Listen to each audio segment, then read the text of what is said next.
Le livre de Jérémie, chapitre 11. Voici la parole de l'Éternel, adressée à Jérémie par l'Éternel.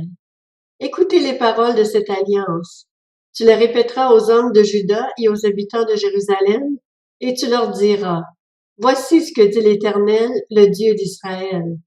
Maudit soit l'homme qui n'écoute pas les paroles de cette alliance, celles que j'ai prescrites à vos ancêtres, le jour où je les ai fait sortir d'Égypte, de la fournaise où l'on fait fondre le fer en disant, écoutez ma voix et faites tout ce que je vous ordonnerai, alors vous serez mon peuple et je serai votre Dieu.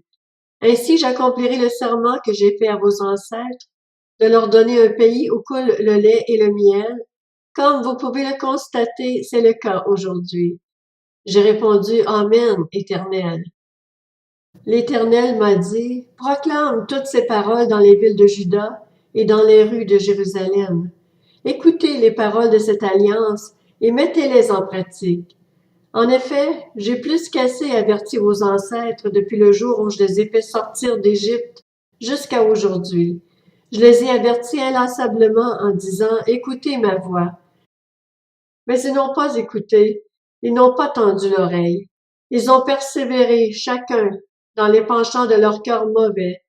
Alors j'ai fait en sorte que toutes les paroles de cette alliance s'accomplissent contre eux, ces paroles que je leur avais ordonné de mettre en pratique et qu'ils n'ont pas mises en pratique. L'Éternel m'a dit, il y a une conspiration chez les hommes de Juda et les habitants de Jérusalem. Ils sont retournés aux fautes de leurs ancêtres qui ont refusé d'écouter mes paroles et qui ont suivi d'autres dieux pour les servir. La communauté d'Israël et celle de Juda ont violé mon alliance, celle que j'avais conclue avec leurs ancêtres. C'est pourquoi voici ce que dit l'Éternel. Je vais faire venir sur eux un malheur dont ils ne pourront s'extirper. Ils crieront vers moi et je ne les écouterai pas. Alors les villes de Juda et les habitants de Jérusalem iront crier vers les dieux en l'honneur desquels ils font brûler de l'encens, mais ceux-ci ne les sauveront absolument pas quand ils seront dans le malheur. Oui, tu as autant de dieux que de villes, Juda, et autant Jérusalem a de rues, autant vous avez dressé d'autels dédiés à la honte, d'autels pour faire brûler de l'encens en l'honneur de Baal. Quant à toi, n'intercède pas pour ce peuple, ne fais entendre ni supplication ni prière pour eux, parce que je n'écouterai pas quand ils feront appel à moi à cause de leur malheur. Que viendrait faire mon bien-aimé dans mon temple, alors qu'on s'y livre à de nombreuses manigances? Qu'on enlève la viande sacrée de chez toi, puisque c'est quand tu fais le mal que tu éprouves de la joie. Olivier verdoyant, magnifique par l'allure de son fruit, voilà le nom que l'Éternel t'avait donné. Dans un grand fracas, il lui a mis le feu, et ses branches ne valent plus rien. L'Éternel, le maître de l'univers, celui qui t'a planté, appelle le malheur sur toi à cause du mal que la communauté d'Israël et celle de Juda se sont fait en méritant, en faisant brûler de l'encens en l'honneur de Baal. L'Éternel me l'a fait savoir et je l'ai su. À ce moment-là, tu m'as fait voir leurs agissements. J'étais comme un agneau confiant qu'on conduit à l'abattoir.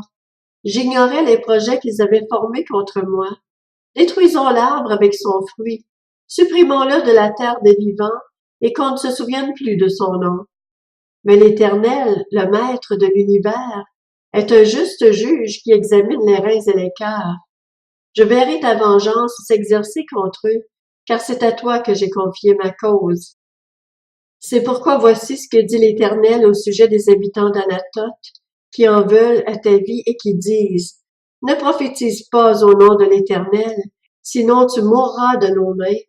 Voici ce que dit l'Éternel, le maître de l'univers. Je vais intervenir contre eux.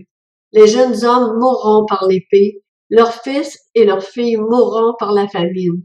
Il n'y aura aucun survivant, car je ferai venir le malheur sur les habitants d'Anatoth, l'année où j'interviendrai contre eux.